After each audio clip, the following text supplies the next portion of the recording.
Hello humans, it's just Martine and welcome to another episode of Kindle Clear Out. I have over 800 unread books in my Kindle library. It's a problem. I've been trying to address it in different fun ways through my Kindle Clear Out series. This episode is already not going exactly how I had planned for it to. Because see, my concept for this video was that it would be my Wonderthon edition, where I would read these books during Wonderthon and tell you about them in a Kindle Clear Out episode. Instead, Wonderthon is over. Before Wonderthon began, I downloaded over 30 potential books for this video, books that I thought would work well for one reason or another during Wonderthon. I read one owned Kindle book during Wonderthon, even though I read over 30 books during Wonderthon itself. This happened for a couple reasons. One, the only owned Kindle book I read during Wonderthon was so unenjoyable, I worried I would put myself in a slump and not be able to read as much as I wanted to during Wonderthon if I kept going with owned books. Two, all the books I'd selected were mystery, thriller, horror, because that's my team genre, and by about halfway through Wonderthon, I never wanted to read a mystery ever again. And then I think the third reason is that some of the books that I was still kind of interested in reading at the time during Wonderthon ended up being worth not that many points because they were picked before earthquakes happened. If you don't know, Wonderthon is the most competitive strategy-based team readathon ever, created and hosted by one of my besties, Lizzie, over at Lizzie's Literary Life. I was a team captain for Team Dover, and this year we pulled off my first ever Wonderthon win. Nevertheless, this part of it was a fail. So now that Wonderthon is over, even though I would rather not read mystery thrillers, I'm going to, for this video. You're welcome. When I read each one, I'm going to try to tell you why I had picked it for Wonderthon, on top of doing my regular review spiel thingy, because each of them was chosen very purposefully before the start of Wonderthon. I'm obviously not going to read more than 30 books in this video. I'll read like 5 like I normally do. It'll be great. I really don't want to do this. With that said, I need to go pick my first book. I'm in between two ideas right now. They are the 2 books I got closest to reading during Wonderthon. One of them I literally input into Bookly to start reading it, and then something happened in the game right before I could start it that changed my strategy. I think it was just my team saying that they wanted to change up their strategy, and so that book was no longer in line with our focus, and I pivoted, deleted it from Bookly, and pretended like I had never meant to start it. The other option is a book that I kept looking at because although it would count for our genre, it was also like a dystopian sci-fi situation. So it was like a dystopian thriller, and I felt like I might need a change of pace at some point. So I was eyeing that one when I needed the change of pace. Instead, I did a hard left turn and read romance books instead. So those 2 options, I don't know if I'll read both of them. Maybe, because they still seem the most intriguing. Whatever. The point is, one of those will be my first pick, but I'll let you know once we get started. Or probably actually after I finish the first book, because that's how I vlog. I don't know. 2 main things have happened since I last talked to you. 1, I got a haircut, and 2, I read a book.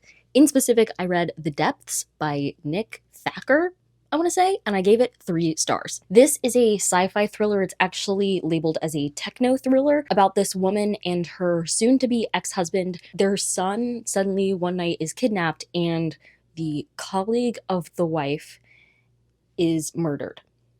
And there's a ransom on the boy, and so suddenly they have to take a submarine to this super secret thing at the bottom of the ocean to try and figure out what's happening and try and rescue their son. So obviously a lot going on, and there were a lot of action sequences in this, which are not my fave, but it was still a pretty fun read. So 3 stars it is. This is the book that I had literally entered into Bookly and then immediately deleted before I started reading it during Wonderthon. Upon looking at the book, I think I do remember why. I think I was going to read it for Cavalry because it has 350 pages, so it ended on a 0, and I would be able to stay on the same spot and earn 25 points again. But the day that I did that, we had a battle and we switched our focus to archery after that. So I dropped that book because it would not have been helpful for archery and picked something else. But now I have read it, so that's super exciting. What to say about this book, aside from the fact that it was a fast read and there were a lot of action sequences? I liked the idea, like, of a research center at the bottom of the ocean. I felt like that was cool. it reminded me of something. There's this video game called BioShock, and I've only played the first 5 minutes of BioShock, so I am probably very wrong. But this reminded me of the setup of that. Underwater, things attacking you. I don't know. If anybody knows BioShock, tell me if I'm way off. That's just what I was thinking about when I was reading it. There was a bit too much happening in the plot, just like a smidge too much, because not only were they in their research center, but then there were these weird, like, there's this thing happening with these creatures and some mind control and just like a lot. Just a lot.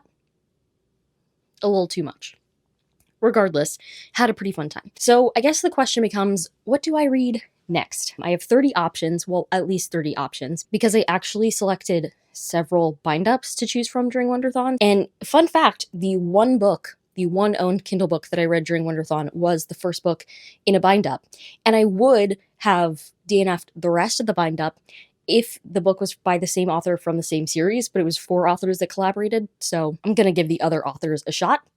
That being said, I do have other books by that same author. It was a book in the Skip Langdon series, and I have other ones of those, including some bind-ups. And so since I gave that book like 2.5 stars, I forget now, I'm going to delete the rest of those books. Hooray. Picking my next book. I feel 2 types of ways about this. Three. I would take a psychological thriller. I would take a cozy mystery. And I would take something that involves more like legal drama type situation. While I've been thinking about all of these books, there is one book whose like cover I can't get out of my mind, so I might read that next actually. That would be All the Little Raindrops by Mia Sheridan, which I believe I got as an Amazon First Reads many a month ago. Maybe years? I don't know. Time is fake, but I believe that's how I acquired it. Unless something crazy changes, which of course I'll let you know if it does, then that's the book that I'm going to start next. Hooray. Hello. I am here because I finished another owned Kindle book. I read All the Little Raindrops by Mia Sheridan, and I'm giving it 3.5 stars. Now, I do want to give you a warning about this book. Apparently, and I didn't know this until I started reading this book, this author has another book that is kind of related or strongly related, something like that, to this book. I didn't know that until I started, and then I made the conscious decision to ignore the suggested reading order and just read this one because it's what I had, and I wanted to read it for this video. So, that being said, the warning is this. I am sorry if I accidentally give a spoiler for that other book by telling you about this book, because I genuinely have no idea what happens in that book that is or is not a spoiler that is contained in the synopsis I'm about to tell you. So there's your warning, now on with it. So 3.5 stars. Here's the thing. This is a book about Evan and Noelle, and they get kidnapped their senior year. They're abducted at pretty much the same time, but from different locations, and they are placed in these cages, and they kind of have to fight for their lives. Fairly interesting premise, although I'm going to say one thing that this book really had working against it was that it really felt like 2 separate stories that were directly connected, but separate nevertheless, smashed into one book. On the one hand, we have the story of Evan and Noelle as they get abducted and live through that experience. And then this is not a spoiler because it is directly in the synopsis. We have the second part, almost the second half of the book actually, which is 7 years later. Evan and Noelle have not talked to each other for several years. And Evan is a private investigator. He starts investigating this case that resembles their case a lot because they never solved it. The 2 then team back up to try and solve this case and figure out what happened to them 7 years ago. I would say the reason this felt so disjointed is that the first section of it turned out to be a lot longer than I had anticipated, and a lot longer than what the synopsis made it seem like it would be. In the synopsis, they talk about the abduction and their time together in captivity as if it is like a precursor to the story, right? A prologue or something like that. No, it is at least a third of the book. And so you get to a point in the first third of the book where you feel like you're ramping up to an end game, like the climax of the book, and then we switch to 7 years later because there's been a climax, a resolution of some kind, and then we kind of jump forward in time to see like what's up 7 years later. I feel like when I've read books with similar premises, the first portion has been significantly smaller, which has led to the whole book feeling smoother because you understand, okay, we're setting the basic ideas here and then we're jumping and seeing the story itself unfold 7 years later. But in this case, it was like story and then more stories 7 years later, which was very strange. I think people had some similar complaints to me because in reviews they said it lagged in the middle. So I would say it kind of lagged around the part where we were establishing an entirely new storyline. Nevertheless, it was pretty interesting. I liked the characters and their dynamic and kind of the push and pull that they had of like, is our connection about the trauma that we went through together, or do we actually have a connection outside of that? That was an interesting think piece. And I do think the ending was satisfying. Like, we did really get good answers about what had happened 7 years ago. But I do think this book was just really hard for me to get into because of that weird, oh, I thought this was going to be one chapter. Now I've been here for 100 pages. Is this part going to end? Are we getting something else? I don't remember this being the whole plot of the book situation, because the beginning did read really slowly because I thought it would be like one chapter, and then it absolutely was not. In terms of Wonderthon, this book was slotted for a couple of options. One, it had 390 pages, so I could have used it for a book that had a 0 as the last digit in the page count to move around the cavalry board, or even later in the game, a 9 to do the same thing. But I also could have used it on the infantry board for an ebook that was published before 2023. That would be before the earthquake messed up the infantry board. So this was kind of just like a multi-choice option that I could have used kind of wherever if I felt like it. So,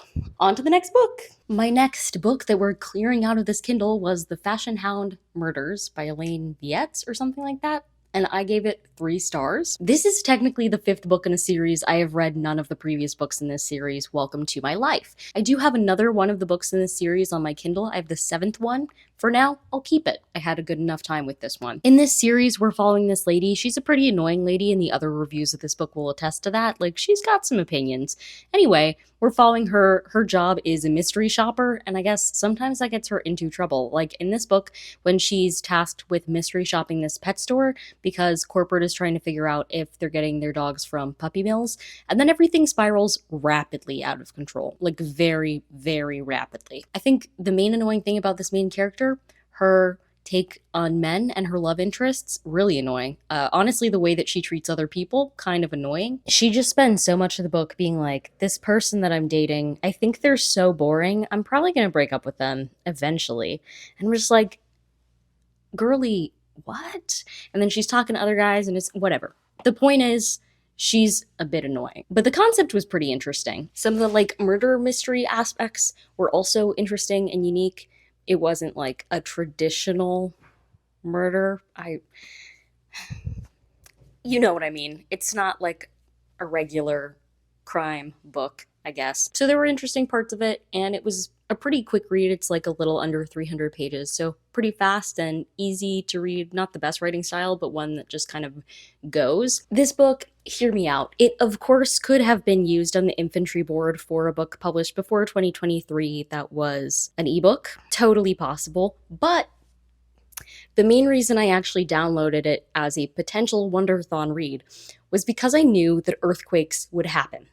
So, in case you didn't play, in Wonderthon, we had these 4 boards that were 4 different ways of earning points. At some point during the game, each of these boards got shaken up and randomized by an earthquake. The archery board matched the primary color on the cover of a book with the primary genre of that book. And at the start of the game, blue mystery thrillers were worth a lot of points on the archery board. So everybody on my team was stacking up on those, right? But I knew as a team captain, I had the privilege of knowing that at some point this would change. And so I sought a lot of my owned ebooks that had very clear other primary colors that were on the archery board. Not primaries in like primary colors, but primaries in like the predominant color on the cover. And this one was pink, which I knew was an option. Instead, when the earthquake happened, no mystery thrillers were particularly valuable. Yellow ones were worth 20 points, but it didn't touch our 30-point blue mystery thrillers from before. So yeah, I did grab a lot of options because they had very clear senses of what color the cover was, and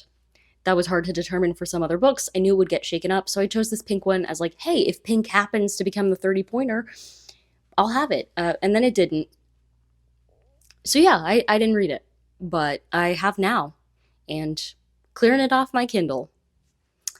I also have another series by the same author. I am curious to know if the protagonist in that series is as annoying or unlikable as the protagonist in this series. I'll look forward to figuring that one out. Anyway, off to the next one. I'm pleasantly surprised to report my next book for this video, which was Deep Shadow by Nick Sullivan, because I gave it 4 stars. I was hoping to enjoy it, obviously, but I enjoyed it more than I thought I would for several reasons. First, let's just talk about this author. This author, his resume is a little insane. He's a professional actor. He's been like bit parts on like SVU and Orange is the New Black, and he's even been on Broadway for some reason. He's also a very prolific audiobook narrator. Like, he's narrated Stephen King books and all these other books, like so many books. He is also an avid scuba diver. Who would have thunk? Man seems booked and busy, you know what I mean? I think 2 things really contributed to the success of this book. One, obviously, he reads a lot as an audiobook narrator, so he's got a fairly good sense of what is and is not a good book. And 2, as a scuba diver himself, who like goes diving a lot in the Caribbean where this is set, he was able to be very specific, and the reviews say accurate. I've never gone diving, so I cannot speak to the accuracy, but I trust him in this. And it had a lot more detail about diving than I thought it was going to, which was actually so fun. My favorite thing about the reviews for this book is this one person who gave it a 4-star review because they said they found this book from Googling the search terms scuba romantic suspense. Who's Googling that? That's hilarious to me. It is hard for me to tell if this book was genuinely quite good or if I've just read a lot of bad books lately and this was a change of pace.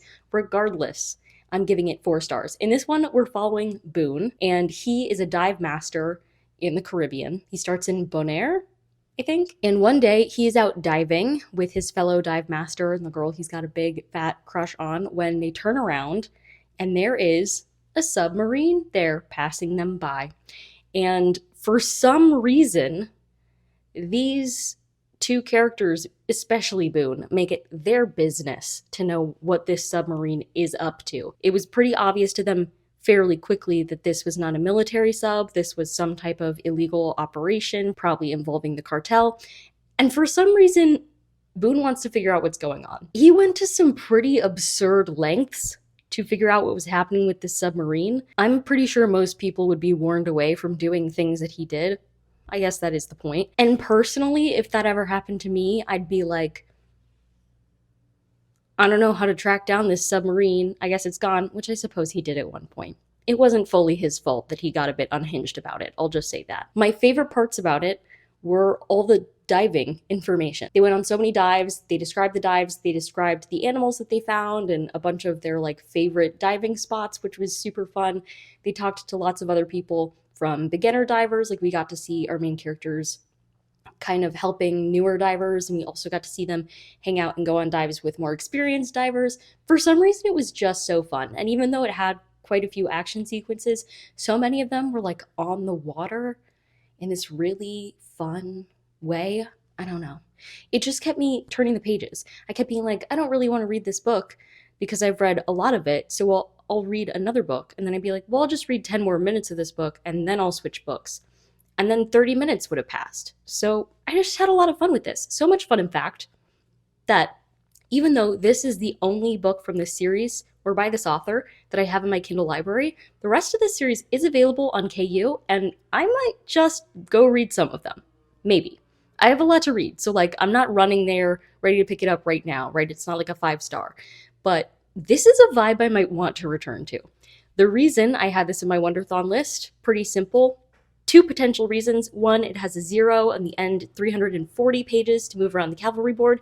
It was also a blue mystery thriller, which, like I mentioned in an earlier clip, was 30 points in archery. I'm glad that I got to read it outside the context of Wonderthon, though. It was honestly a palate cleanser for the rest of some of these, so I'm happy. Let's go pick our final book. I have finished my last book for this, and it is appropriately called Final Juror, because it is my final book. Get it? For Wonderthon, I could have once again used it for one of 2 options. The first would be Cavalry, because it was 302 pages, and the wonder for my team was that we could use any digit in that last page number to move around the board once we got our wonder, so I would have used the 0 from 302. Alternatively, what if the archery earthquake had made orange mystery thrillers worth the most points, I would have been ready. This is also the second time in this very episode that I have read the 5th book in a mystery series without reading any of the previous ones. It's just weird that it happened twice. Like, reading a book from a series that I haven't started, not weird for me.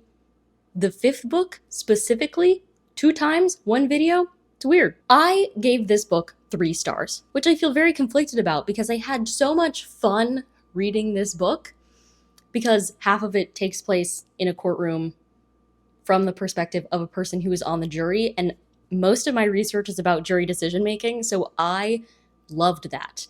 I love a scene in the courtroom. I love that in my mysteries. So if you have recommendations with really good trial parts, books that have trials, books that involve trials that are really good, hit me up because I want to read them. It's one of my favorite things. So I had so much fun with this, but there were just some things that were so meh about this book. One was the fact that we were technically following 2 stories. They were only related because the characters were, like, related to each other, not genetically, but, like, they had a connection. Because the guy who was on the jury, he's a private investigator, and so we were following his perspective while he was sitting on this jury, and then we were also following the perspective of this girl who works for his investigative agency, as she was working on a totally different case. The cases were never related to one another, except I guess that they were both about members of juries. That's it. But, like, the reveals weren't connected to each other or anything. They were just 2 totally separate stories told in the same book. And confusingly, even though it's the Brad Frame mystery series, everything from Brad's perspective was written in 3rd-person POV, and everything from this girl's perspective was written in 1st person. And it never told you which perspective you were going to read. Like, it didn't say at the start of a chapter or even halfway through a chapter when it would switch. You would just suddenly be reading from somebody's perspective instead of, like, about somebody. And that was jarring and weird. So the writing was, like, not the best. Also, at the end, we had the private investigator doing his thing for, like, 1 chapter in a way that I felt like was so unnecessary. Like, yes, it was nice to have some closure about what happened at the end, although I don't think it was well explained, but everybody in the reviews says that the ending was very rushed, and I absolutely agree. Obviously, he couldn't be investigating during the case because he was on the jury, and that's against the rules. I didn't really need him digging after it after the case was resolved. Nevertheless, the jury voted how I would have in the case based on what I heard. So, good job, jury. All in all, I had a lot of fun with that one. Because the writing's not good, I don't think I'm interested in the rest of the series, but I was glad to read the one that involved juries. So with that said, I read 5 books that I had chosen as Wonderthon potentials, and even though I read absolutely none of them during Wonderthon itself, I had fun making this video, which I was worried about. And there was some resistance at some points because I was like, I've just read so many mystery thrillers, I don't know why I'm still reading them. Nevertheless, it was a pretty good time. My favorite one was that scuba diving one. I loved that. So yeah, that's 5 more books off my Kindle. If you liked this video, go ahead and give it a big thumbs up and comment down below if you have any recommendations for books that involve trials, like where you get to see part of the trial. If not, just let me know how you're doing, what you're reading, what you thought of the video, and subscribe for more bookish and college lifestyle content. And until next time, bye humans, bye!